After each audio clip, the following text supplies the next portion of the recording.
Renan is our shaliach. This is his second year here in New Hampshire, working for Jewish Federation of New Hampshire. He's been with us many times, teaching adults and teens and kiddos. He's been here since 10:30. This is the third of 3 presentations, and we're glad that you are here, and thank you for being here. Yeah. If you don't want this, we can always do what I just did with the teens. It was also fun. It was also fun. Or we can do what I did with the Hebrew school kids. I think that would be funny in this group. It would be.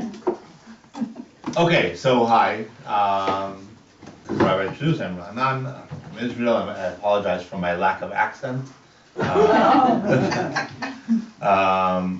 So we're here to talk about Israeli politics. I'll start by walking you through how the system works, because very different than it is here in the U.S.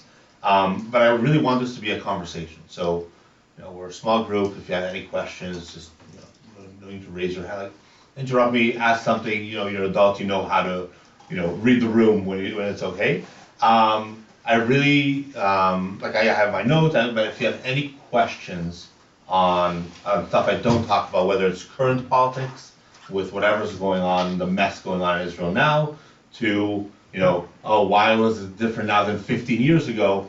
I consider myself someone who knows a bunch of Israeli politics and its history. I might not know everything, and that's okay. We can have a conversation about that, but feel free to ask anything. So, let's talk about how elections work in Israel. So the first thing, the main difference that you see is that it's not a two-party system. When you go into the voting booth in Israel, this is what you see in front of you. Over 40 different parties to choose from. And you don't pick an individual. So if you're voting, whether it's for Congress or Senate or president, you're voting for a person. In Israel, you vote for a party. Wait, I just have to tell you something funny. When they say 40 Jews in the synagogue, 40 opinions? No, they say two Jews, 3 opinions. Oh, yeah. Anyway, I embellished it a little bit. Yeah. But that's what. So are each of those parties their philosophies are understood by all? So we'll talk in a minute. We'll talk about how I know who to vote for. How, not me, but how an Israeli knows who to vote for. Because it's like a process of elimination thing you have to do. So you don't vote for an individual, you vote for a list. That list has, names. Obviously, there's the head of that party. For example, the Likud party, the head of it is Benjamin Netanyahu, or the Yesh Atid party, which is Yair Lapid, who was the prime minister until a few weeks ago. He has a list of individuals that are under that party name. So when you're voting, you know who's in that list, but you don't know who's going to get in, because the amount of people that form the Knesset, 120 people, depend on the percentage of the votes you get. Does that make sense? Yes. Mm-hmm. There is a minimum. There's a threshold, electoral threshold. You have to have 4 seats minimum to be able to join. So, for example, you have to have 3.25% of the votes, which is equivalent to 4 seats, to be eligible to join the Knesset. So, for example, if I have a party and we get 10,000 votes, which is equivalent to, let's say, 2% of the eligible votes, I'm not in, even though... Eligible votes are voted, or people who voted? People who voted, sorry, people who voted. So if I get 2 seats or 3 seats by percentage, it doesn't matter, those votes go away. If I get 4 seats or more, that's when I'm in the Knesset, and then the size of my party, of the seats I get, depending on that vote. So the largest party is the Likud with 32 seats. Then you have like Yesh Atid with like 20, high 20s, I don't know the exact. And the smallest party will have 4 seats. So does each list have 120 names on it? And you No. just go down as far as you can, until you... Theoretically, I think they all have like in case of, but they're also very realistic. So the Likud, which is the biggest party, they know they're going to get, I think they have like 50 or 60 names. And then like small parties will sometimes have like 5 or 6 people on their list. There was a case in like Israel's history that there was a party that got like 7 or 8 seats and weren't expecting it, and they had to scramble to find people. It was like or like figure out how they solved that because they didn't have enough people on this. That's rarely the case anymore. The people, you'll have like at least 20 people, even though there's no actual way So to get the it. top of the list goes down. Yeah. If you get 4 seats, it's the first 4 names. Yes. And how do you decide who those names are? So there's 2 main ways to decide what your list is based on. One is a democratic way, where that's very similar to primaries here. You get to vote on, let's say the Likud is one of the parties that have primaries. You have a list of all the people that are candidates, and you rank them, and then that brings out the final ranking of the Likud. You have to be a member, you have to be a registered Likud voter to be part of that. Other parties are more, I won't say the opposite of democracy is dictatorship, but where there's a head of the party and he decides who his trusted people are, and he creates a list. Yesh Atid is one of those, is a big party, the Yair Lapid's party. There's no primaries. He decides, he has a council, he has people he works with for years, but they decide who the list is, and that's how it is. And there's the middle, right? There's some that do half democratic, half are, fixed spots and all that, but those are the options. In general, about 10 to 13 parties pass that threshold.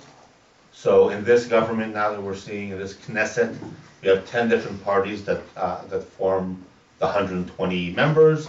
The last government had 13. Rarely will we have less than 10. Sometimes you have more, depending again on the voting turnout and on how the parties come together to form maybe like 2 small parties will form 1 larger group. So that changes stuff sometimes. How many of these are Palestinians? So there's no Palestinian parties, 0, because this was the state of Israel. There are Arab parties, Arab Israeli parties that might support that. I'm sorry, I'm going to be like it's on semantics. But these are Arab Israelis that are part of the Israeli system. So there are 4 major Arab Israeli parties in Israel.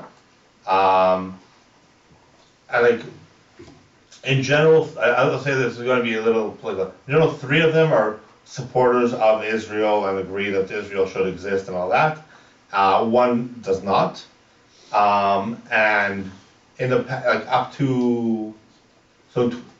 in the past, they were all 4 relatively small parties, and most of the time they wouldn't pass that threshold we talked about. That threshold, by the way, changes throughout the years depending on what the politicians want.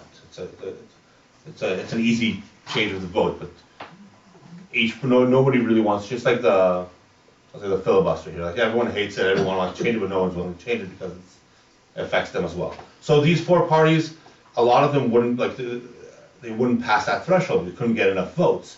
So in 2015, they came together as 1 party representing all Arab Israel. That's how they presented themselves, and they were able to get, I think that at the highest point, they had 15 seats, which is a lot compared to like maybe 4 or 8 that usually 2 parties passed. It was right on there. So they were able to get a good amount of votes, a good amount of seats, and then last year, and this is going a little specific, but last government, if you remember, there was an Arab party in the coalition, the Ram party. So what the Ram party did is they defected from that joint Arab list to run separately, and both parties passed. So the 3 parties that came together passed that threshold, and the Ram party passed that threshold with just 4 seats, so we're close enough passing. That government fell apart, and then you had Ram that were still saying they were going to run independently, not join back into that joint Arab list. And then out of those 3 parties that left, one of them, which is the extremist party, Israel doesn't have a right to exist party, but was still getting not a lot of votes, but were getting some votes, so they wanted to stay in that joint Arab list. They passed the threshold, also defected, saying we're not running with you 2. So now you have three, when you go to the ballot, three options when it comes to an Arab party. You had Ram, which is in the previous government. You had Hadash and Ta'al, which are the two that are still joined together. And they have a similar agenda.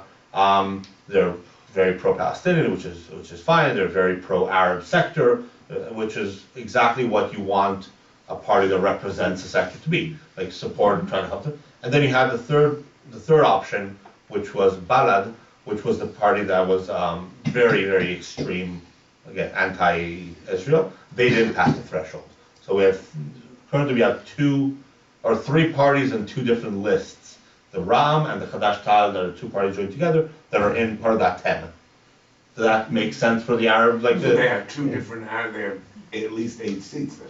Arabs have 8 seats. I think they have 9 seats because. Is that at least 8? Yeah. They have each one had to come up with 4. Right. Each list, not each party, because two parties came together. Right. Yes. Each list. Okay. When you say the government, earlier you said the government fell apart.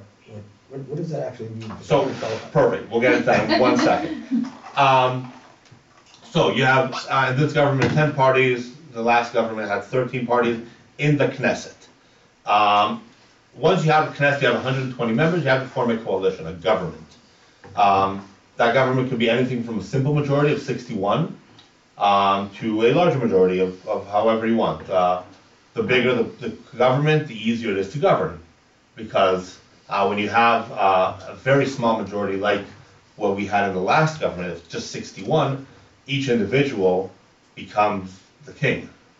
Because if he or she don't agree with what the government's doing, they can easily vote with the opposition, and toppling an Israeli government is as easy as a simple vote with a simple majority.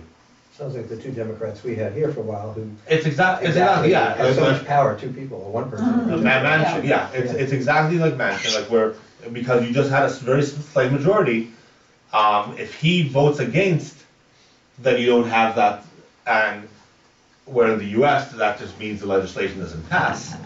In Israel, it's if he votes against, it could easily collapse the government, because a vote of non-confidence is as easy as that. And that's why this government lasted for just over a year, because they didn't have the option of the one person to vote against. Because when that happened, the opposition had the majority, and that's it. It's done. Everything our politics sound easy. Well, there's growing up with it, so you understand it's there, but both systems are differently complex. So this is okay. So let's go to the next slide. Again, second slide out of 4. The ancient year 2019. Israel's been, in general, politically stable throughout the years. I'll say this, theoretically Israel goes to elections every 4 years. In our history, our 75 years of history, we have never had a government complete their 4 years of term. But because it's so easy to topple a government, once you're getting close to elections and people start smelling it, they're like, oh, I need to be more active, I need to show my base I care. So even though you're in a coalition, you're in government, you might start talking against it because you want to get those votes. You want to show people that you're fighting for them, even though it's not necessarily the smart thing to do for the government at the time. You're thinking a couple of months ahead. So you'll topple the government 5 months before it's supposed to go to election because you want to be the one with the power to show that you have power. Again, it's Israel. In politics. Right. So actually, before this, a government is formed by as many parties again as they want. They come together, and they have some sort of agreement. So, for example, they'll say, "Oh, us 3 parties or 4 or 7 parties come together and say, these are our guidelines for the next 4 years. These are our priorities. This is what we're going for. This is what we care about for security. This is what we're doing for infrastructure. This is what we're doing for health." It's basically whatever you call it. Platform, yeah. It's not a platform. It's more of an agenda, a business plan for the next 4 years of governing. The problem with the previous government, or actually, sorry, cliffhanger. Before I go to that, let's talk about how we got here. So around the year 2019, Netanyahu, who's been the prime minister for years and years, big figure, everyone knew who he was, indictments came upon him for corruption and embezzlement and many things that, again, innocents were proven guilty, but he's in trial. And a bunch of people from his general base, from the people that he would usually form a coalition with, came on and said, well, go fight your legal battles. We do not want you as our prime minister. We don't want you to lead us because you have your own battles to fight. And your priorities now shifted. So Netanyahu, who is a moderate right-wing politician, and the Likud party, which he's head of, is moderate right. And he used to be in coalitions or in governments where he was the voice of reason. He's going to have people on the left and have people on the right of him, and they would form a government. Those people, the moderate left and moderate right, and the centrists, of course, said we were not willing to sit with you anymore. So that's how you had parties like Israel Beitenu, Israel's our home, by Victor Lieberman, who was his right-hand man, said, I'm not sitting with you. So he went against him. And then you had people like Naftali Bennett, who was the prime minister up to like the whole this government, this previous government. He said, I'm not going to sit in this Netanyahu. And you had a bunch of people, or Gideon Sal, who was the part of the New Hope party, came out and he was number 2 in the Likud in that list. So he was number 2 or 3, and he said, I'm not willing to sit with you, I'm defecting and starting my own party. So a lot of the moderate people said, we're not sitting with you. But that came to a point, but they're also not willing to sit with the opposition because these are moderate right people. They're not going to sit with the far left. So we got to four election cycles where we couldn't form an Israeli government because everyone came in, they wanted to form a government, but no one was able to get 61 votes, no matter how you played with it, because for a long time, those Arab parties were taboo. We're not touching them. You can't have an Arab party in your coalition. What's going to happen if you have to go to war and the Arab party is going to vote against it? You're in trouble. That was the logic that people had. You can't have the right with the left. You can't have the extreme right are taboo because they're too extreme, same as the extreme left. So it was like a mess where no one was able to form 61 until the fourth election, where they formed a government for change. That's what they called it, which was with the left and the right. And it was the moderate right with the moderate, like moderate to less moderate left, but no extremists. And an Arab party joined in because the Arab party also said, the Ram party defected from that joint Arab list and said, we care about the Palestinians, they're great. We support their right, but our priorities right now are the Arabs living in Israel, not in the West Bank, not in Gaza. We want infrastructure, we want funding, we want policing in our neighborhoods, in our cities. So everyone was able to agree on the surface. And the big thing that brought everyone together was not Bibi. It was, and once your whole agenda is a negative, it's going to be hard to govern. So they did great. They got us out of COVID, and they, brought more vaccines to Israel. That started before that. They helped the economy come out, but within a few months, within a year, they ran out of stuff to talk about that weren't contentious. Because once you have people on the left and on the right, you can agree on very few things. And once they had to start dealing with the real stuff in Israel, that's when you had a defector. Someone said, well, I'm not going to vote with you on this. And then, okay, we'll give you this, the way, mentioned, get this infrastructure in West Virginia, so we'll give you this for your pay, stuff you care for, as long as you keep on voting. Oh, but then another person comes out, and eventually they got to the point where the government had no way of lasting. So that's what toppled the last government. And, okay, so then we got to these elections, and there were two main things that I think that caused the outcome of these elections. The one was May of 2020, when 20 or 2021, when there was the uprising, the war with the Operation Protective Edge with Gaza and flare-ups in the West Bank, and the worst part was infighting inside of Israel, where mixed Arab and Jewish cities like Lod and Ramle and Akko and Jaffa had riots in the street, both by Arabs and Jews, and lynches against individuals, and that scared people. That scared Jews living in Israel, saying, I thought you were my neighbors that cared for me. And, I go to the grocery store and we're friends. We, I eat his hummus and he eats my gefilte fish. Like, we're supposed to be friends. That was scary. But it was also scary for the Arab population. Because, why are these fighting? They were fighting with each other. And the person who capitalized on that was an individual called Itamar Ben-Gvir. And you might have heard that name. He is the head of a party called the Jewish Power Party, which just by that name you can understand his agenda. Extreme right-wing individual. Is he the one that wanted to throw all the Arabs out of Israel? No, that's his partner. But yes, but we'll talk about him in a minute. But he has a troubled background. But he was standing in front of the camera each time there was something going on. He was in the opposition at that time. And he was there saying, I will defend Israel. My agenda is defending you as individuals. So that he was there, promoting safety. And especially for the young demographic voter. That's what they hear, that's what they want. They were scared. The other thing was these people now, the Orthodox, the Orthodox in Israel and the religious Zionist party, which are the right wing, and the Likud, were sitting in the opposition for almost over a year. They weren't getting the funding, they weren't getting their own agenda pushed, and once that happens, they campaigned in a better way to get their base out to vote. So their turnout was very high.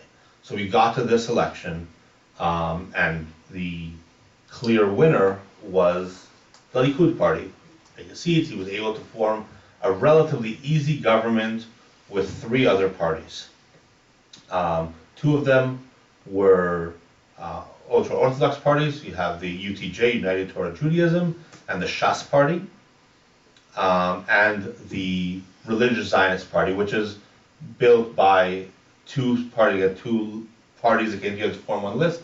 So one of them was the religious Zionist party, and one was the Jewish Power Party. Any questions until now? Because I've been giving out names, and we'll talk about them in a second.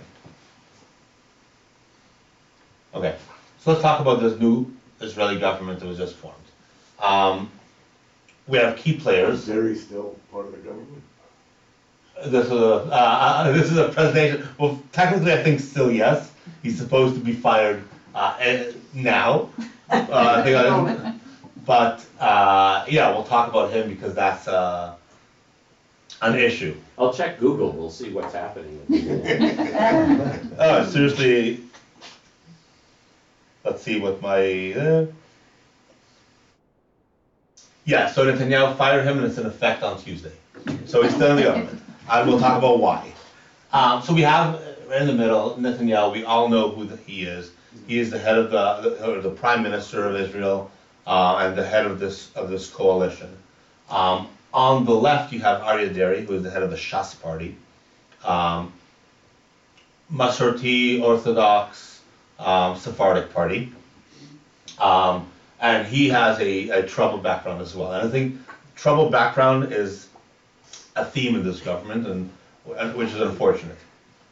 So he, in his past, was indicted for taking bribes and tax evasion and all kinds of embezzlement from the government, and not in millions. Not he stole candy from the Cheder Ochel. Did they read the Bible? He's religious, right? There are certain things that just didn't count. Right. So last year, about a year and a half ago, he pleaded out from a tax evasion trial. And part of the plea bargain was, he said, I am leaving politics. And he said, okay, the judge said, okay, if you're leaving politics, we'll give you probation, and there will be no, it's a thing in Israel where, I don't know the word for it, but it's like a cool-off period. After you're indicted, you have like, after you sit in jail or something, you have 7 years or a certain time, and then you can go back into politics. Like you can't be with that mark. I think it's called like a mark of Cain. Yeah, you can't be in politics. And he sat in jail in the 90s and had his cooling off period and came back and ran this party. Fine, that's, I won't say moral, people don't agree, but it's kosher. Speaking of Orthodox. But last year, part of his plea was, I'm leaving politics, and the judge that gave down the verdict was like, you're leaving politics, and that's fine. The day later, after the judge signed it, he's like, I'm not leaving politics.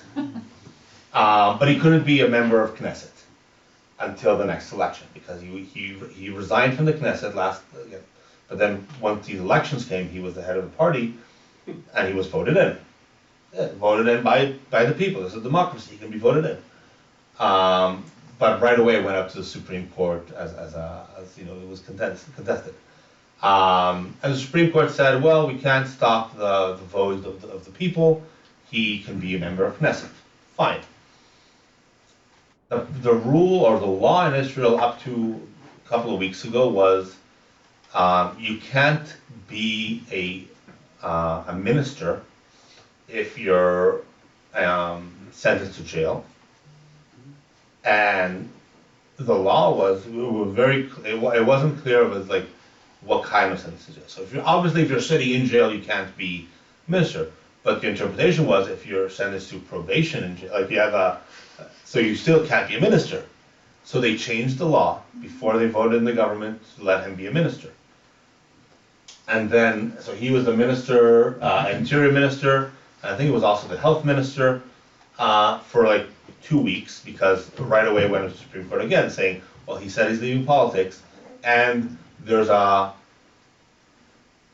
forgot the word for it in English, it's like the common sense clause, where does this make sense? And it's a clause in Israel that judges can use, where does this make sense? For example, I'll give you an example where it's low level. If I am an individual that signed up for a cable TV, and for some reason I didn't read the fine print or something, and I get charged thousands of dollars a month by the cable company because I did something that I clicked the wrong button, and that company takes me to court to try to take that thousands of dollars from me.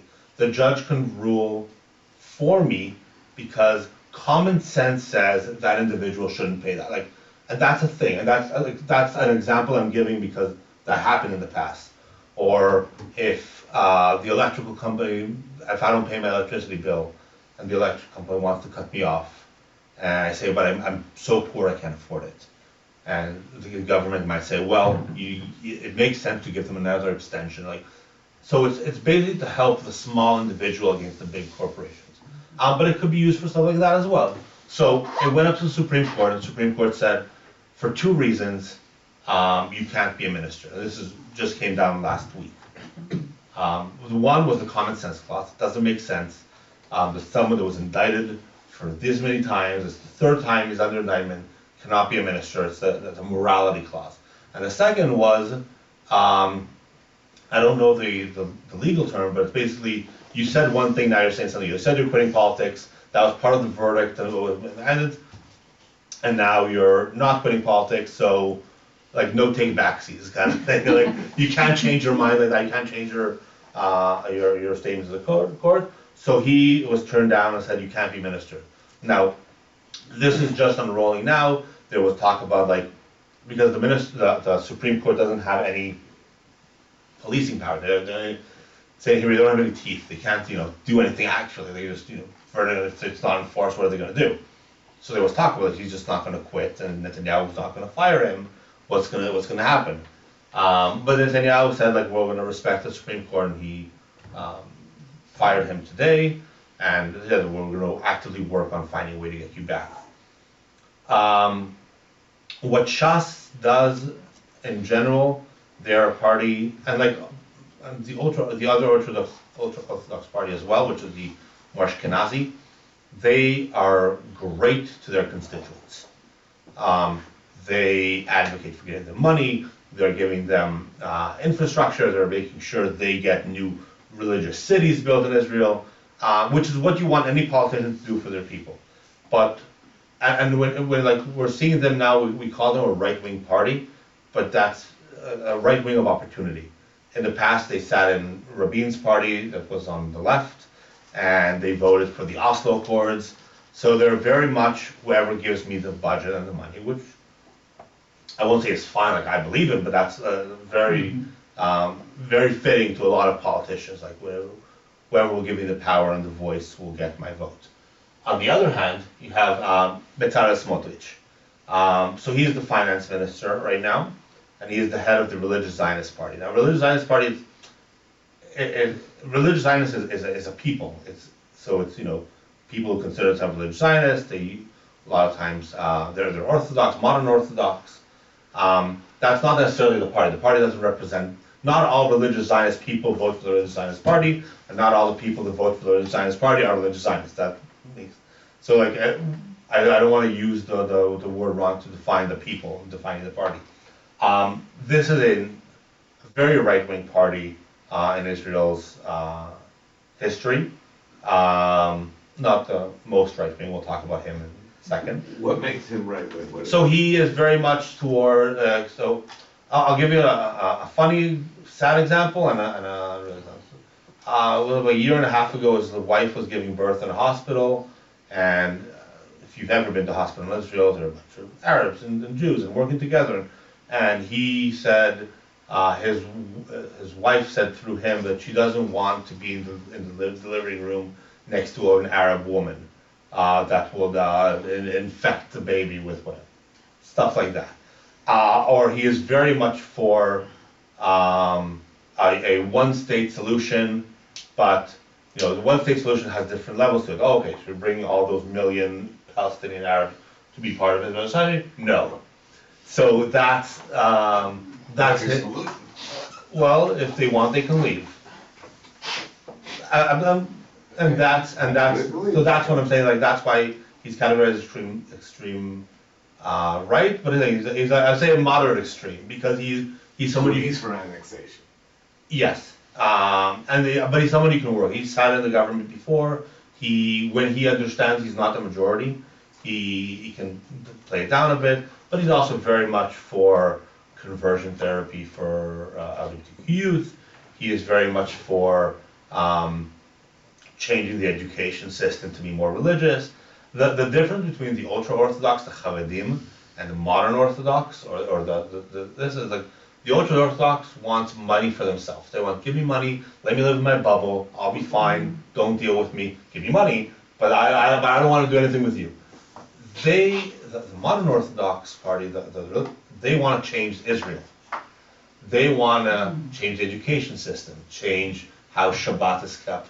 Not only in Bnei Brak or Masharim, in the religious cities where they obviously, you're not going to open a supermarket there on Shabbat. They want to change it in Tel Aviv, where people want it. What's the breakdown of religious and non-religious percentage-wise in Israel? The majority, so it's about...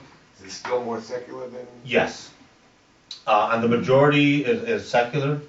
I'd say about 20% is Arab, about 18% is ultra-Orthodox, and then I'd say there's another percent of like modern Orthodox. There's a relatively small percent.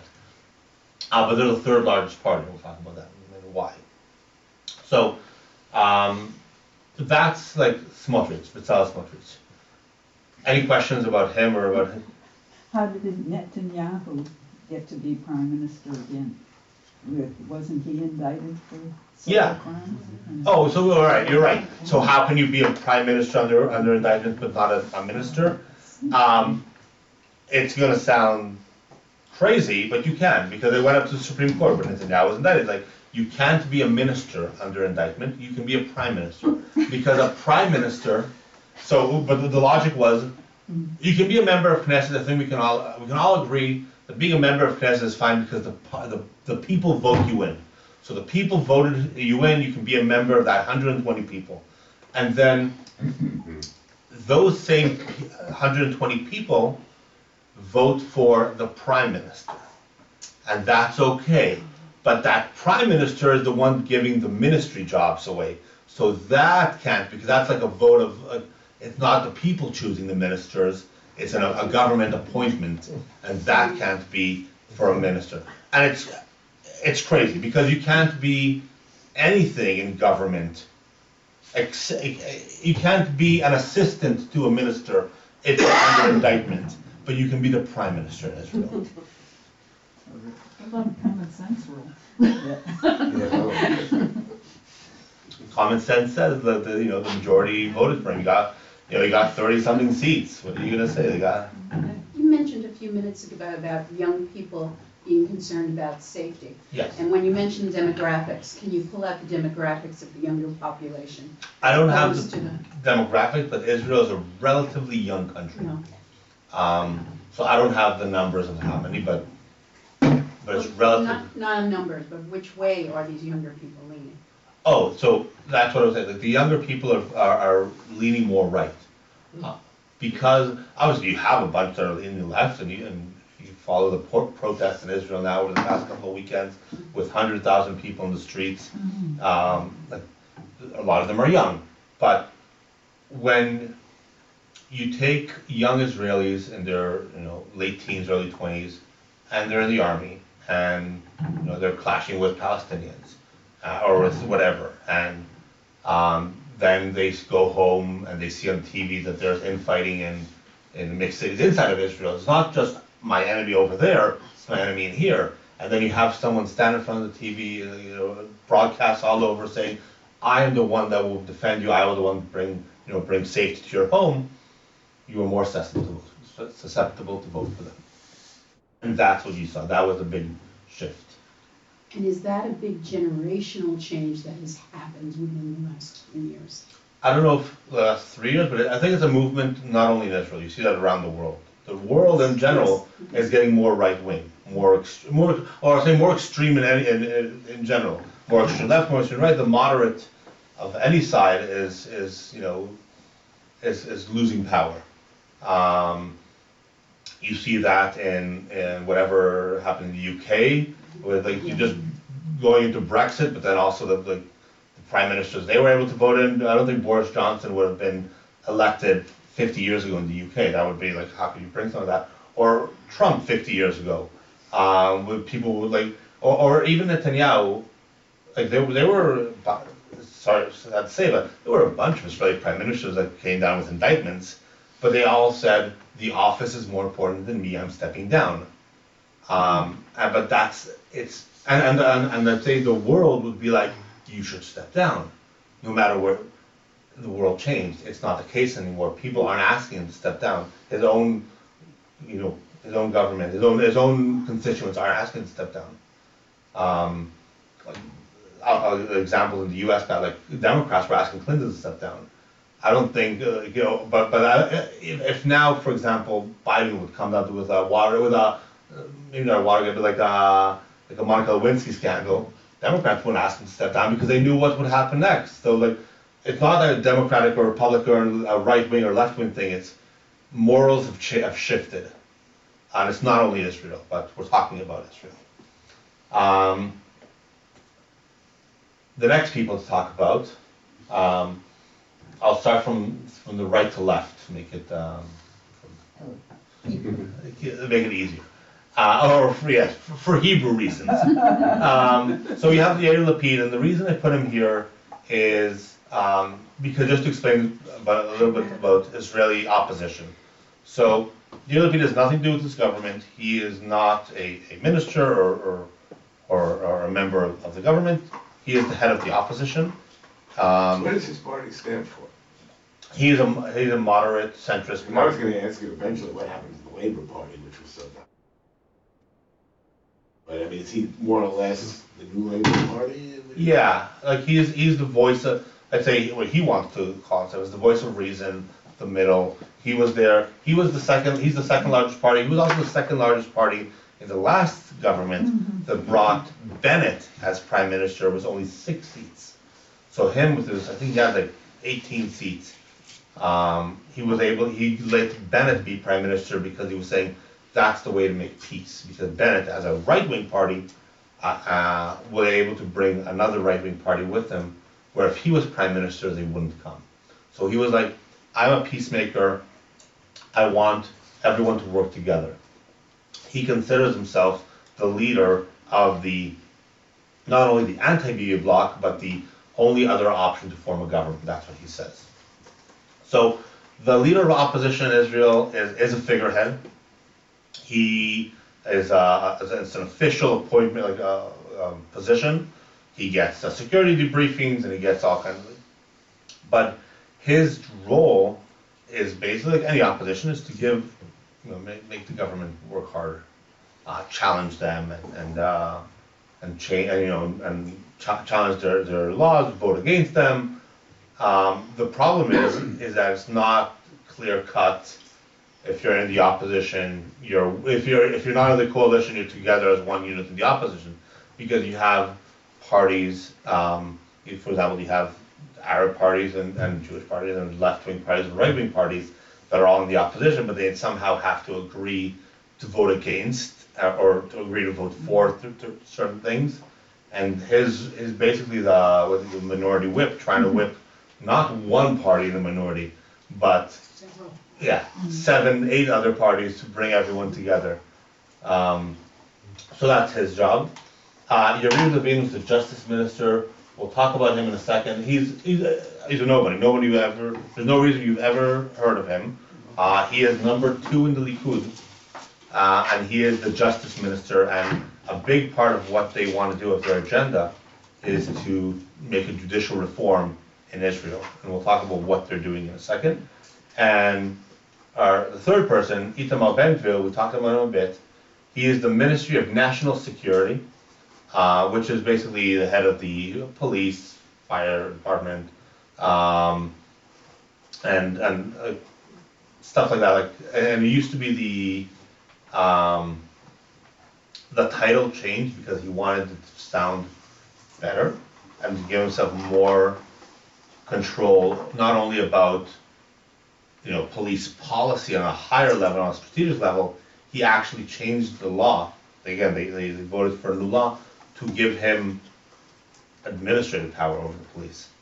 Now, this is an individual who is so extreme that the IDF wouldn't enlist him because of his extreme right.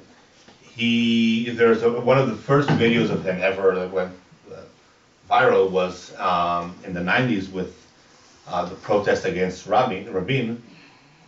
He got to his car, because he had like a BMW or something, and he took the emblem off, and he said, and there's a video of like, we got to your emblem, we can get to you.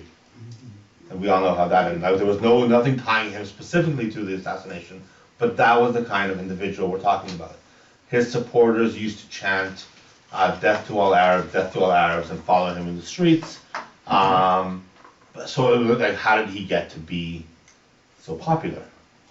So it's because of those young votes that were scared and were like, he's chanting what we in our hearts kind of want. We want to be safe. And he also changed those chants. When people were chanting death to all Arabs behind him, he turned around and said, no, chant death to all terrorists. And that's more palatable. And people are like, oh yeah, we can all agree with that. Yeah, terrorists shouldn't be among us. But what is a terrorist? But that would made it more palatable. People said like he became he's more moderate now. He's not as extreme. No, it's semantics. And you could see that because a day after he was voted in as the Minister of National Security, he decided to go up on the Temple Mount, which again, he has the right to as a minister. Israelis do go up on the Temple Mount. It's not, but it was more an act of a show of force, because Jewish people aren't allowed to pray on the Temple Mount, according to like the agreements with Jordan and Palestine. But he went up there and he prayed, And he didn't make too big of a deal, he didn't stand in the middle, but it was a show of force to show that I'm in charge now. And that's a lot of what he's doing. So, that's these people. Any questions about them or anything else about the? I'm curious about, again, sort of the young people who. Yeah. You know, I'm thinking like we went through times with law and order candidates, you know, who got really, even at the city level, you know, mayors and stuff. And okay, it was law and order and there was no more crime, but it was pretty brutal, you know. And so people reacted against that and said, well, that's a little too far. I mean, are the young people saying, okay, that I get that you're gonna make us secure, but this is a little bit too far, so now we wanna. It's too early. He's only been in power for 2 weeks. Maybe in 6 months, people will be looking at him and say, whoa, you went too far, we're not gonna vote for you again. or maybe, but right now, that's what got him in. So he was, definitely a law and order candidate. And now, it's also, I'll say another thing about him and all the extremists that are now joining this coalition. It's very easy to yell from the sidelines.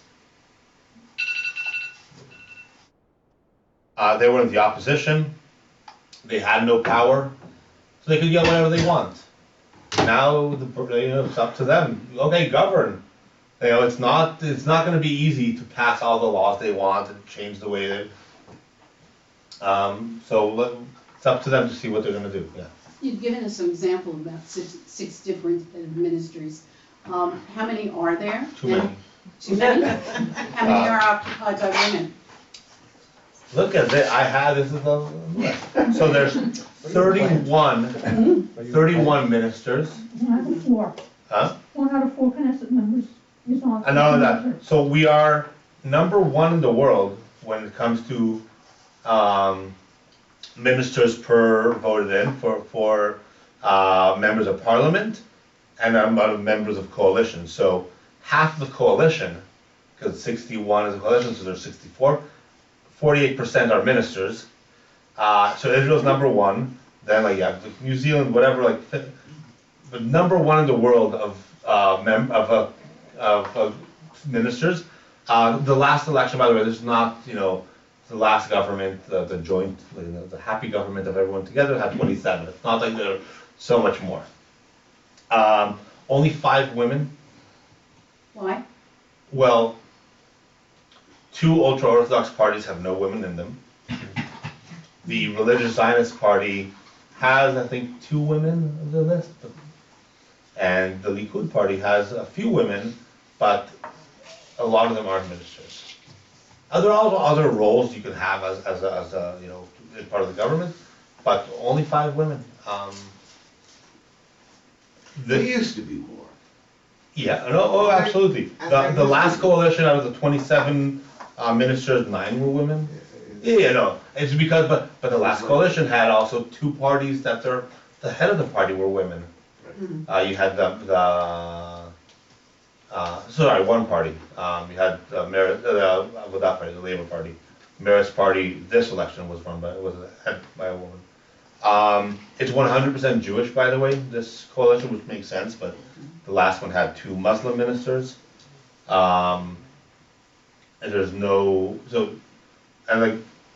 majority of it is Orthodox. How many of those ministers occupy the position in the cabinet, which makes a lot of decisions? It's not all 31 to be. No, I think there's 6 or 7 of them in the cabinet. Those are the A-list ministers. Yeah. Those are mainly the security cabinet. So that's you have also a bunch of committees, whatever, but the top tier, I think it's 6 ministers that are part of the cabinet. It's interesting that women can be in the army, but not in the government. Well, they can, and they are voted in. You have an individual like Miri Regev. I would say that unfortunately, they're not key players, the women in this government. In the last government, if I were to do this government, yes, there would have been at least 1 woman as a key player.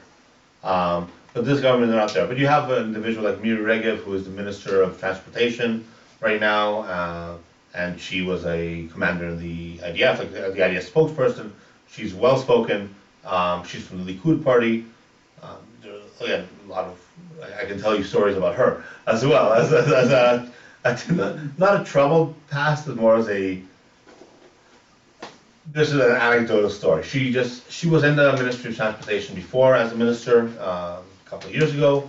Then she was out, obviously was pastored out. She just came back, and one of the first things she said is, like traffic is a problem in Israel. There's crazy traffic. It's only getting worse.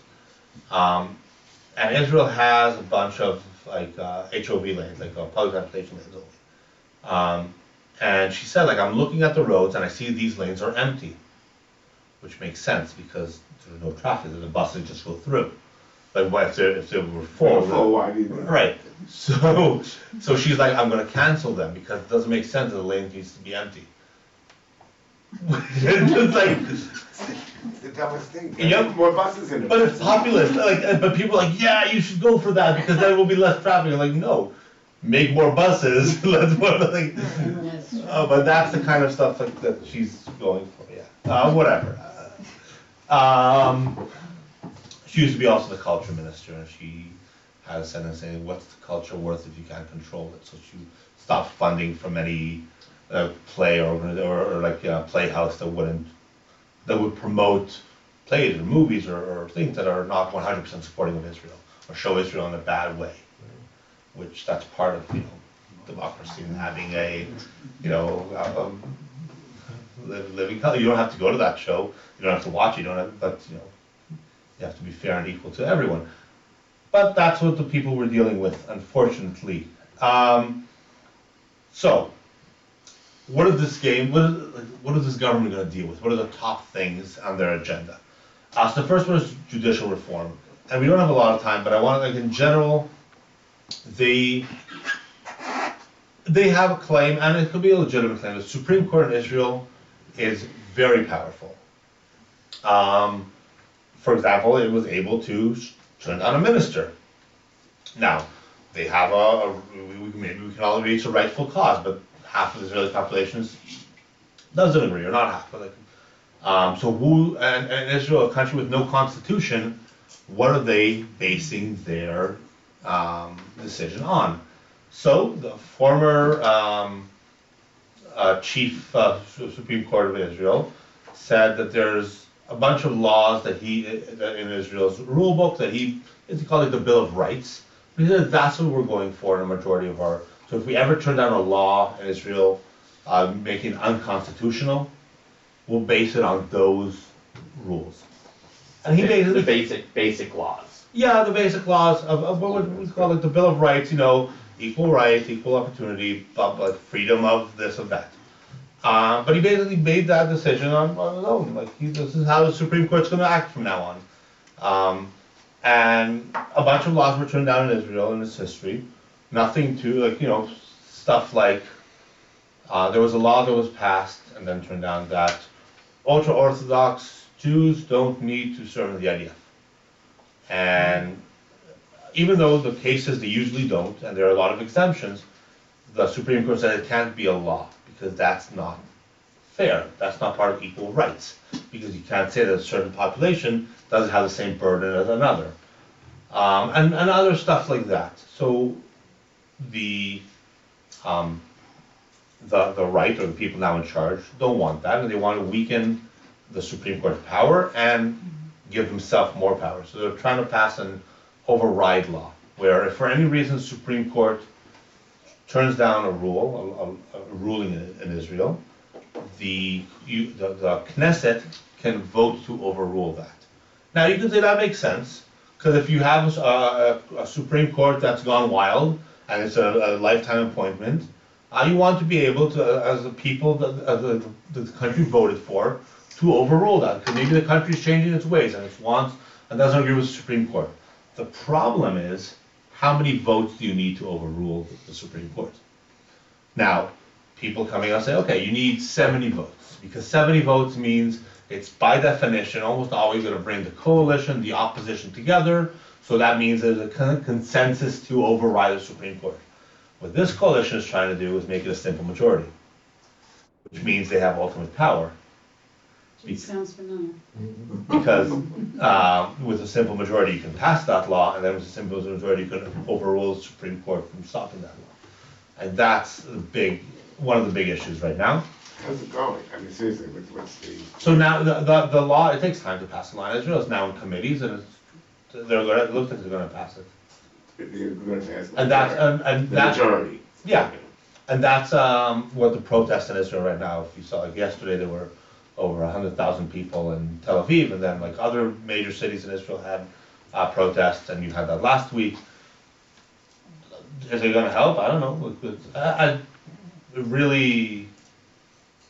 I doubt. I think these laws are going to pass, but again, I'm not there. So I don't know. The second thing they're going to talk about, they're going to have to talk about a separation between like synagogue and state, church and state. Israel is a Jewish country, and it will always be a Jewish country, but it's always a balance of like whether it's more Jewish or democratic, and where does that line cross? And it's always a balance. So, in 1948, when Israel was founded, then we had an agreement with the ultra-Orthodox, and they called it the status quo. That's how we're leaving it. So, for example, a city like Haifa, who had public transportation in the past, before, still has it today, but a city in Tel Aviv that wants to add public transportation can't. And other things. So, education. Why can't they? For religious reasons? Yep. It's part of in the law. You don't change. Now, there are workarounds. They're trying to do stuff. Cities are trying to take more power to There are themselves. buses in Tel Aviv, aren't they? Not on Shabbat. Oh, not on Shabbat. Yeah, No, yeah. they're just talking Shabbat. No, they're talking about on Shabbat and Saturday. What is allowed to be open on Saturday? Now Israel's adding a new metro system. Will it operate on Shabbat or not? And education, and specifically education, how much are we advocating for Orthodox education as opposed to showing kids that there's also a reform movement and a conservative movement? How are you changing the kotel to allow families to go? There's an area of families, I'm sure you all, like that's contentious throughout the years. So like all these, the lines between, say Jewish and democratic, not only Jewish and democratic, but like what is Jewish? That goes under, there were calls to change the law of return, and the grandfather clause in there. There were laws of changing that reform conversion will be recognized. And you have a coalition now with the majority of it being Orthodox or ultra-Orthodox. So now they have the power to change things. Again, they're getting backlash, not only from the left and the opposition, but also within the Likud party. Some of them don't agree with it. So we'll have to wait and see what's going on. Israel's financial future is another thing that's going on, because the ultra-Orthodox, one of the things they agreed on when they got into the coalition was to get a lot more funding to the yeshivot and to the They're not putting any money into it. not only do they not put any money in, if you're giving them more funding and you're encouraging more people not to work, in 20 years and 50 years, when the ultra-Orthodox won't be a small percentage, 20 years ago they were 12, 15% of the population, fine. But they're going to be a quarter of the population in very soon. And if a quarter of the population gets and keeps on getting more and doesn't give any taxes or anything back, Israel can't survive. But financially, it just won't be sustainable. So even though they promised all this money, everyone's saying this can't be a long-term plan. So they're going to have to deal with that, I don't know now, but eventually. And security concerns. We talked about the infighting. Gaza is still there and it's still a problem. Obviously, the West Bank, but I think that's, I don't know how that's going to go. And Iran was the nuclear weapon. That's the top thing is that I thought about that they're going to have to deal with. Any questions? I think we're out of time.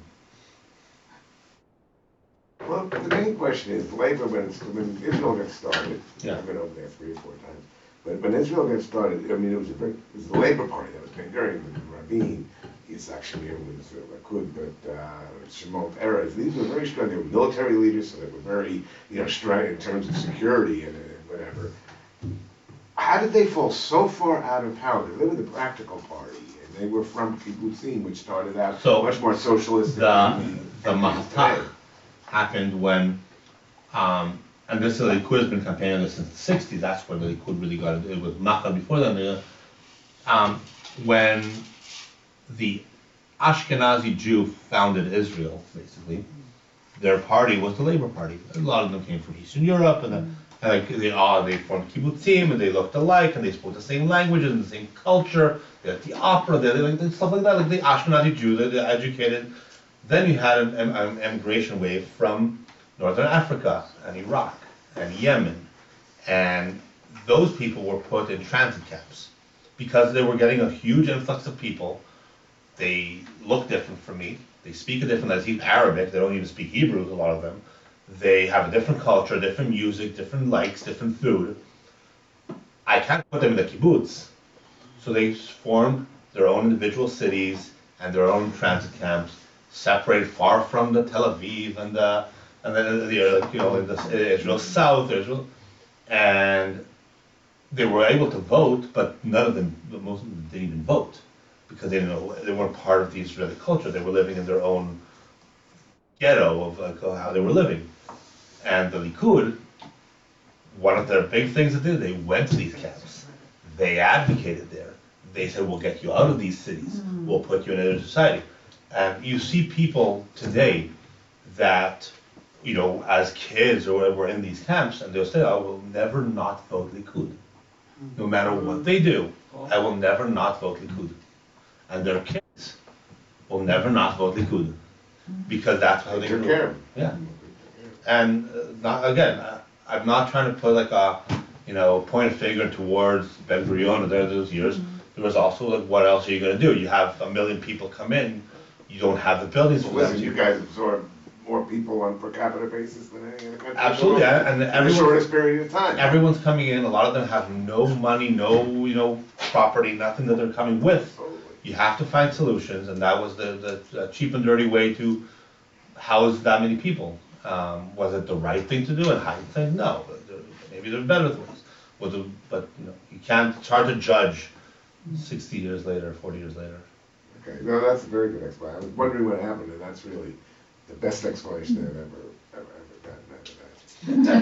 But is the kibbutz movement still alive, or are they still owned collectively, or are they now Some are. private Most corporations? of them are private. Most of them are privatized. But there's very few that are still in the. What about stable care? I think stable care is not private. I think it's private already. That's already Yeah. private. I don't know which one are, but I know there's a few. Most of them have. Well, on stable care, I was there as a teenager, and Ben Gurion was still alive and living there. Well, now he's still there. He's still there. He's still there. So, Renan, you'll be back in April? If you say so. March? You'll be back in the spring. We've got a third visit. Do you remember what the topic is? Yeah, so the topic's going to be interesting. Actually, it could be a continuation for this conversation. It's going to be, we're going to do a workshop. It's not a lecture the way it is now, about the new tribes of Israel. So we're not 12 tribes anymore. And Israel's separated into tribes now, and we talked about some of them now. And we're going to talk about how they're separated that way, why, and we're going to workshop and play about how we move forward. Which we'd be in. Yeah. Not which one you'd be in. You'd each be separated into subgroups representing a tribe, and you're going to have to debate and work together to try and pass legislation or agree on things. And it's supposed to be like a fun, interactive program.